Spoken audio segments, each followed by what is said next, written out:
통상을 보면 돈이 보인다. 통상이 머니. 안녕하세요, 권순우입니다.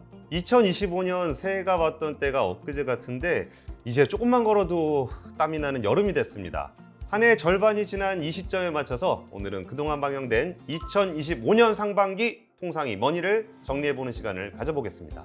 그동안 우리는 지구 정반대편에 있는 중남미부터 중동, 서남아시아, 동남아시아, 그리고 우리에게 가장 가까운 국가 일본까지 전 세계 각 지역의 국가들과 경제, 무역 협력 관련한 이야기를 하는 시간을 가졌었는데요.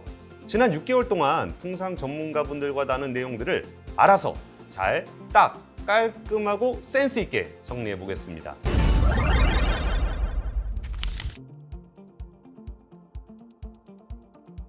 먼저 우리에게 친숙한 지역, 우리의 해외 단골 여행지이기도 한 동남아시아 편부터 살펴보겠습니다.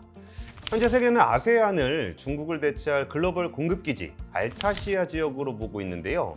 우리는 지리적으로도 가깝고 동남아 국가들과 활발하게 교역을 해서 아세안은 한국의 3대 해외 직접 투자 대상이면서 교역 대상국입니다. 미국, 중국 다음으로 우리와 교역이 많은 지역인데도 전문가들은 아세안과 지금보다 훨씬 더 두터운 경제 협력 관계를 형성해야 된다고 이야기를 합니다. 그렇다면 어떻게 더 아세안과의 협력을 강화할 수 있을까요?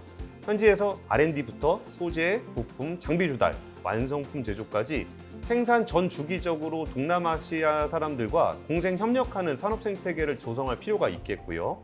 아세안과 맺고 있는 다양한 경제 협정을 활용해서 디지털, 친환경 에너지와 같은 차세대 산업 협력도를 높이는 게 중요하다고 볼 수 있겠습니다. 동남아시아를 살펴봤으니까 이제 서남아시아 편도 한번 들여다볼게요. 서남아시아는 세계 인구수 1위 국가인 인도를 비롯해서 세계 인구 5위와 7위에 해당하는 파키스탄과 방글라데시가 위치한 곳입니다. 세계 인구의 20% 정도가 살고 있는 인구 초강세 지역입니다. 그래서 전문가들은 그동안 잠자고 있던 서남아시아가 깨어나 본격적인 산업 육성 부스터를 가동한다면 이곳은 세계 최고의 생산시장, 소비시장이 될 거라고, 인도는 세계 3위의 경제대국으로 올라갈 거라고 전망하고 있습니다. 산업통상자원부는 발전 가능성이 엄청나게 높은 서남아시아를 주요 협력 파트너로 삼고자 인도와 포괄적 경제 동반자 협정을 체결했고요. 파키스탄, 방글라데시와도 경제 동반자 협정 체결을 추진하고 있습니다. 인도에 이어서 파키스탄, 방글라데시까지 경제 협정이 맺어진다면 우리나라는 서남아시아와 거대한 경제 협력 벨트로 이어질 수 있을 거라고 기대됩니다. 이제 지구 정반대편에 있는 중남미로 넘어가 보겠습니다. 중남미는 첨단 산업에 없어서는 안 될 리튬, 히토리와 같은 주요 광물이 가득 매장된 보물창고 같은 곳입니다. 최근 트럼프 행정부가 관세 조치를 취하면서 미국을 중심으로 공급망을 재편을 하려고 있는데 미국하고 가까운 중남미가 재편된 공급망의 중요한 축을 담당하고 있습니다. 이를 고려해서 우리는 중남미와 경제 협력을 더 확대, 강화해 나가는 전략을 구사할 필요가 있습니다.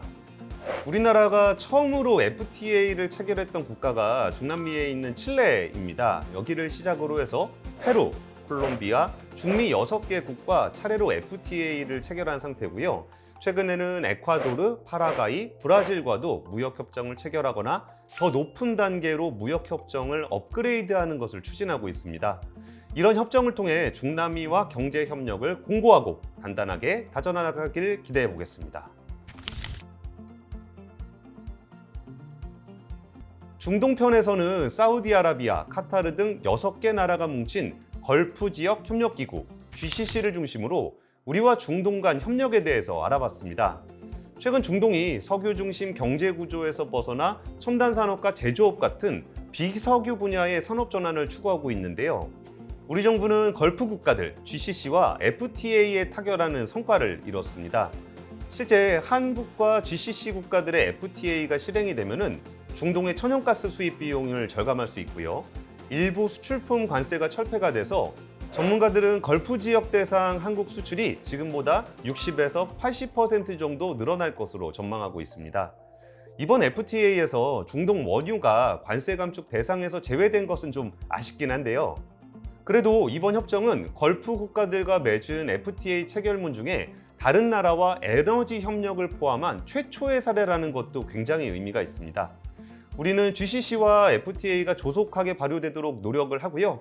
이스라엘, 이란 분쟁과 같은 중동 지역의 지정학적 리스크에 대응을 하면서 중동 원유 의존도를 점진적으로 낮춰서 에너지 공급망을 다변화하려는 노력도 병행해야 할 것 같습니다.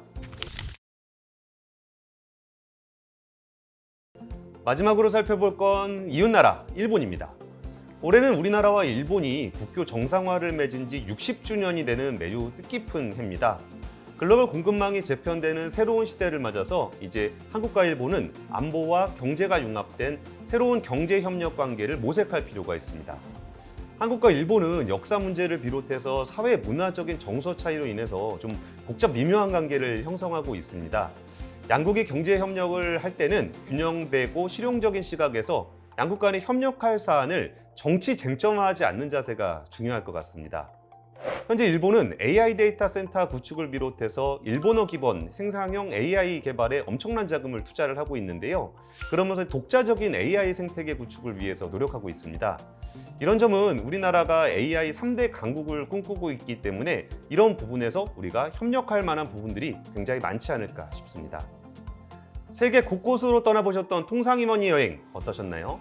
저는 우리가 이렇게 많은 나라와 지역들과 경제 무역 협정을 맺고 있었다는 사실을 새삼스럽게 다시 느낄 수 있는 시간이었는데요. 앞으로 해외여행에 가거나 해외에 나갈 일이 있을 때 이 나라와 우리나라가 주로 어떤 상품을 교역하고 있는지, 경제협정을 체결한 국가인지를 살펴보면 좀 더 재미난 여행이 되지 않을까 싶습니다. 그럼 다음 시간에도 알차고 유익한 통상경제 이야기로 찾아뵙겠습니다. 통상이머니 모시고 구독과 좋아요 눌러주시는 거 잊지 마시길 바랍니다. 지금까지 통상이머니였습니다.